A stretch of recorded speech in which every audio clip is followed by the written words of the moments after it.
DA says ActionSA sold out agreement deal in Tshwane, but ActionSA says, not you again. Democratic Alliance DA believes ActionSA sold out Tshwane residents to the Economic Freedom Fighters EFF for not participating in the multi-party coalition. However, ActionSA say get off your high horses and leave the double standards. ActionSA leader Herman Mashaba said his party has considered pulling out of the coalition in Tshwane to join the African National Congress ANC and remove the DA from the power. Both ANC and ActionSA do not have the necessary numbers to run the city, but if they joined forces with the EFF, then they would be able to govern. This alliance is what Tshwane Mayor Cilliers Brink could be concerned about. Tshwane is governed by a coalition that includes the DA, Inkatha Freedom Party IFP, African Christian Democratic Party ACDP, ActionSA, Freedom Front Plus FF Plus, and Defenders of the People DOP. In a statement, DA spokesperson in Tshwane, Kwena Moloto, said that ActionSA sold out and its refusal to participate in the constructive discussions with them indicates that they bowed out the agreement to Tshwane around. Moloto said the attack on a well-performing government threatened to halt all the process that has been made to rescue the capital city from decay.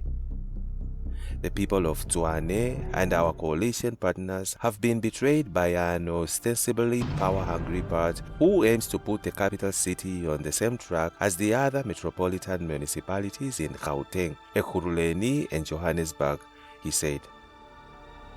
We are of the firm belief that breaking a government down that has successfully been rebuilding the city of Tshwane is a clear indication of the party's priorities and deeply rooted self-interest.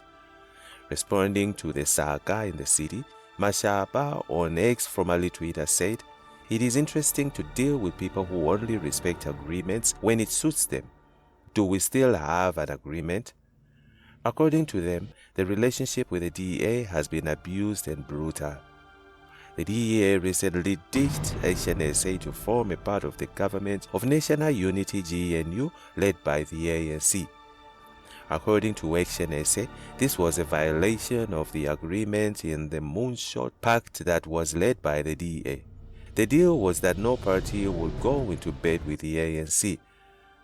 The DA vowed to be the best in the city, while other parties put cheap political ploys above the of residents.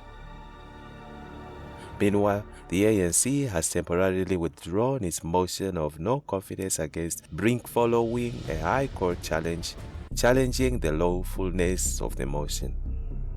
Meanwhile, MK Party welcomes Colleen Makubele to the vanguard of the nation. Umkhonto weSizwe Party MKP has welcomed Colleen Makubele in joining the party. This comes after Makubele joins the MKP following her resignation from the South African Rainbow Alliance SARA on Thursday, August 29th. According to the spokesperson for the MKP, Tlamulo Ndlela, her announcement could not have come at a better time as Women's Month draws to a close. Umkhonto weSizwe Party MKP welcomes Colleen Makubele in joining the vanguard of the nation. Makubele, a public servant, brings a wealth of experience to her new political home, it said. As stated by Ndlela, Makubele has previously served as the Speaker of the Council in the city of Johannesburg and chaired council previously. Ndlela added that Makubele held the position of chairperson of the board at the Metropolitan Trading Company under the Department of Economic Development and served as a chairperson of the board and non-executive director of the South African Post Office, SAPO. Makubele is also a member of the Institute of Directors South Africa and currently serves as a trustee of the HCL Foundation Trust. Furthermore, Ndlela said Makubele has championed various initiatives and programs namely the Girls Can Do Anything, which encourages young girls to overcome cultural barriers and envision a limitless future. Makubele has also championed youth entrepreneurship, supporting initiatives that foster entrepreneurial skills among young people, driving measurable socio-economic impacts. Moreover, her commitment to women in sports and STEM, science, technology, engineering, and mathematics, further underscores her dedication to creating an inclusion and equitable society, said Ndlela. Her sheer brilliance and tenacity of championing the revolution and unapologetically standing up at what is fair and just ties well with the new era the party finds itself sheltering, which is one of the characteristics by bold political strategy, unwavering commitment to the people, and a clear vision to the future. We are confident that Makubele will not only confidently defend the revolution, but she will work tediously to help the party in achieving economic freedom in our lifetime and rightfully returning land to our people, he said. Meanwhile, National Water Infrastructure Agency law. Is Ramaphosa messing with SA's water? By Ricardo Marman.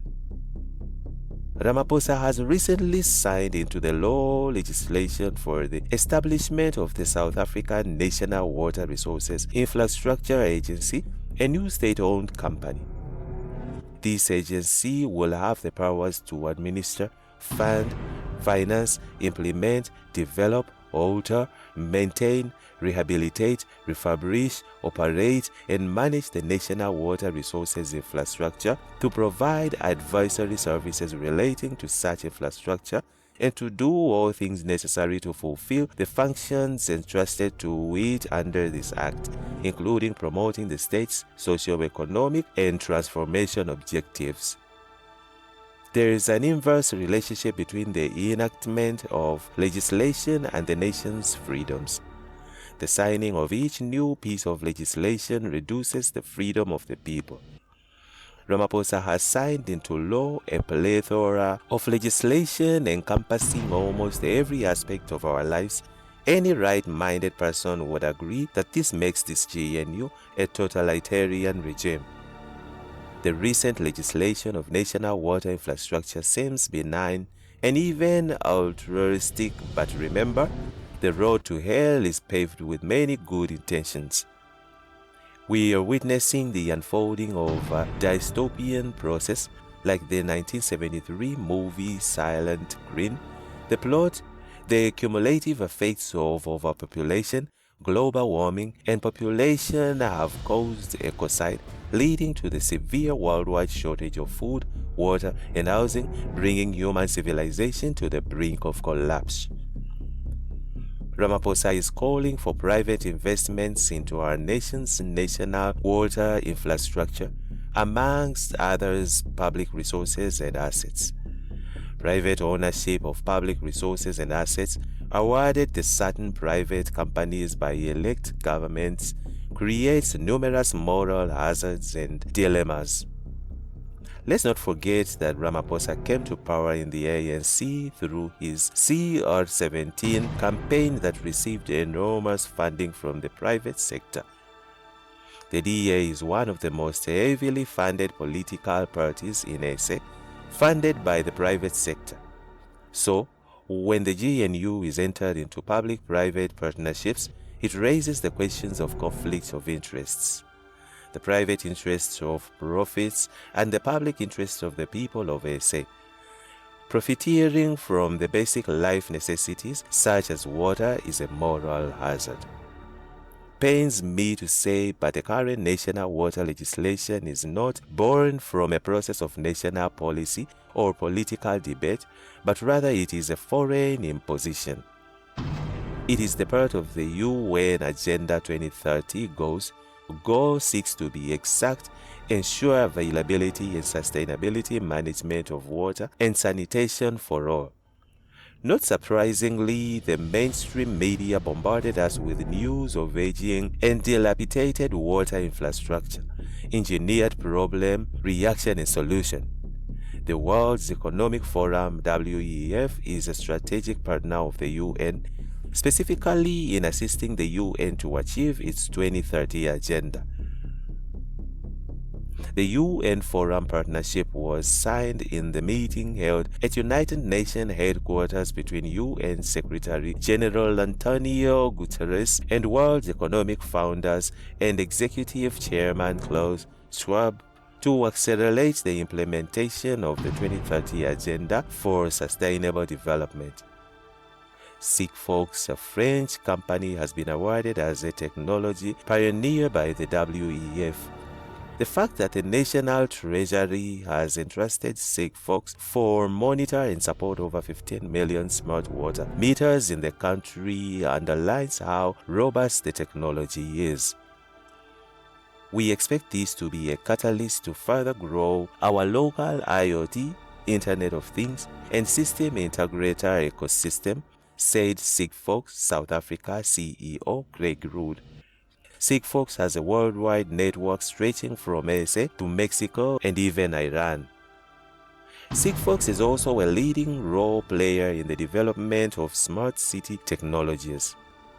Israel is not only a leading influence of the GNU through its friends such as the DA, IFP and PA, but it is the leading country in the world when it comes to the development and export of smart city technology. Controversially, these technologies are often developed and/or tested on the Palestinians, as is shown in the automated apartheid report issued by Amnesty International. Have you ever wondered why our government is ruthless in pursuit of the UN 2030 agenda? What about our specific national problems which should form part of our national agenda? The date 2030 does not only have significance to the UN, but it is an important milestone towards the Messianic era or the New World Order, according to Jewish eschatology, the resurrection of the dead, which will occur no later than 210 years before the year 6000 according to the Jewish calendar, or 2240 CE, which corresponds with the year 2030 CE, Zora, Midrash, Neelam, Todlot, 148. Sigfox technologies, as it relates to water, will allow mass surveillance of water usage and automated control over water supply and quality. Remember, these are people who intend to fix the world and who believes that it is human behavior that is the cause of global warming, pandemics, etc. Now, through their control over our water, they will be able to monitor and change our behavior. Surely, there are national security risks when a foreign company has such control over our water resources. The GNU is here to usher in a new world order, and not even our water will be spared. And that's it from INJIBS Network. Stay tuned to our celebrity and gossip news.